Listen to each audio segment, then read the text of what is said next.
So obviously, aesthetics in music, I'm thinking about intonation, thinking about tone production, thinking about phrasing, thinking about any number of things.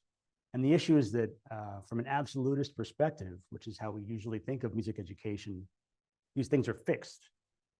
There's such a thing as a good sound. There's such a thing as an in-tune execution, right? There's such a thing as good phrasing.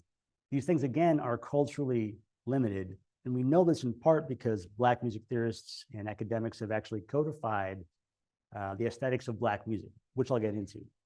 But even aside from the performance, aesthetic codes extend to every part of what we do in the conservatory. They govern our social dress outside of the stage, speech, interaction, how you speak in studio, what you're allowed to wear in the conservatory space, or how you're judged for what you wear in the conservatory space, how you speak in class, even how you hold your body, right? How you're supposed to be seen as moving through space. Because again, there are cultural differences in how we all do this. Especially on stage, thinking about acceptable dress, behavior, and movements of the body. So obviously, as we see from this gentleman here, the dress that's usually accepted is a backward-looking Eurocentric ideal. Certainly in America, it's particularly curious because there's no other context I know for myself personally in which I wear this uniform other than on stage.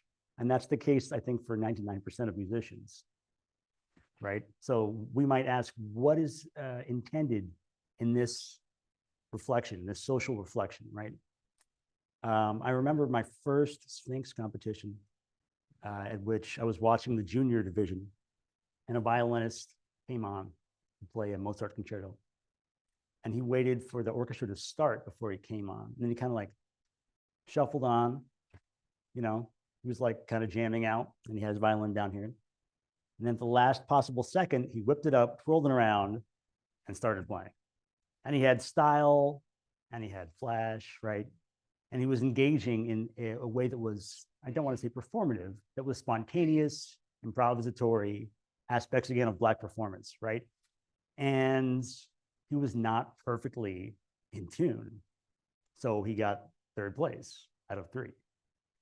But he got the Audience Choice Award in Detroit, right?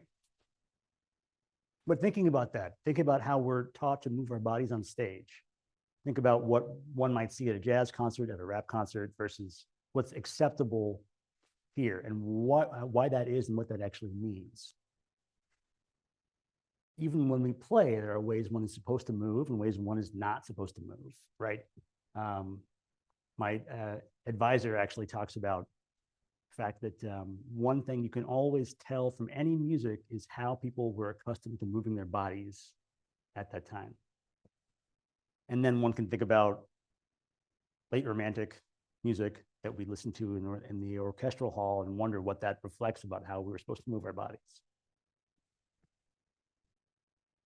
Even how we speak, how I'm speaking right now, is an aesthetic style, right? That is particularly academic, particularly white, again, culturally delimited. And one might say this is how one is supposed to speak, which is the problem.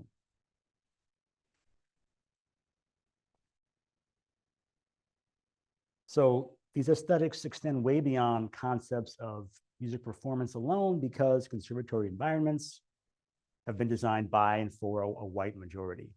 The typical pedagogy in the conservatory and the curriculum is modeled after the late 19th century French conservatories. The same course of study that is 4 semesters of theory, music history, large ensemble, small ensemble, private lessons, has not changed drastically in about 140 years. That core has remained the entire time.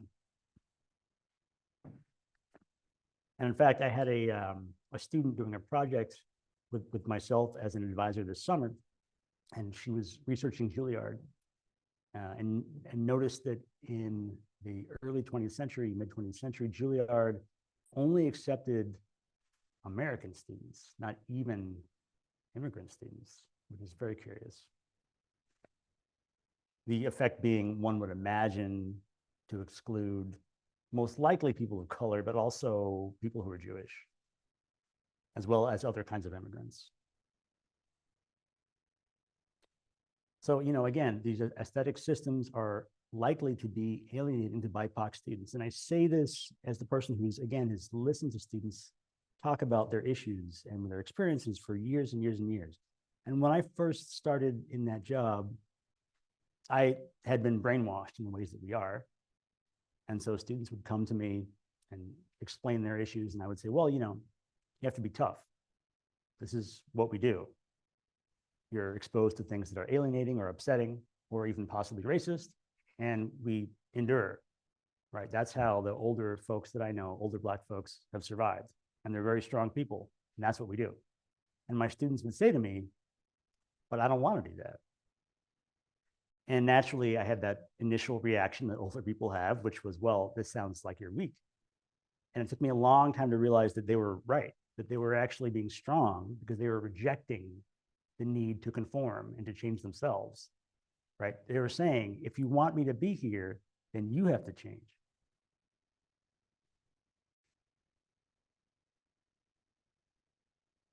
So in thinking about even just musical aesthetics, right? Ollie Wilson, who founded the electronic department of music at Oberlin, our Tamara department, an amazing academic and composer.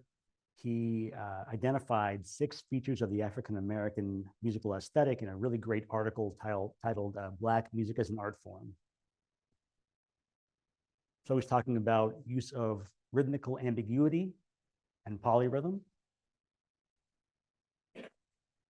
The idea that instruments can be played for percussive effect or to create stress accents. This is not how we are taught to play our violins in conservatory for the most part. Call and response on multiple levels. Again, call and response being improvisatory, but also the invocation of community. So the initial African-American musical form is the ring, coming from the ring shout as described by Sam Floyd, which was literally a ring of participants singing and responding to one another. So that initial form takes the physical form of community. This is very much in opposition, or in contradistinction at least, to what happens in the concert hall, in which there's a fourth wall and interaction between performers and audience is forbidden for the most part. Certainly, it's not as if the performers should be influenced by something that the audience is doing, right?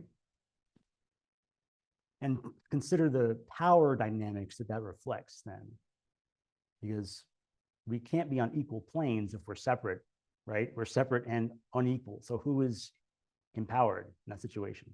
Probably not the artist so much, right? Something called high musical event density. That is a lot of stuff happening all at the same time, which again is not how we are taught to play classical music. It gives the impression of what one might call chaos, but that's because we're taught that this kind of sound is chaotic, and that chaos also is to be avoided in music. The heterogeneous sound tendency, I love this description. Many opposing timbres happening simultaneously. The opposite of what we're supposed to do in classical music, where our timbres are supposed to meld together and blend. That is, be seamless. And the use of the physical body in making music, the body as an instrument, as one of the instruments being played. Again, really different from what we do here on stage, how we're taught to comport ourselves on stage.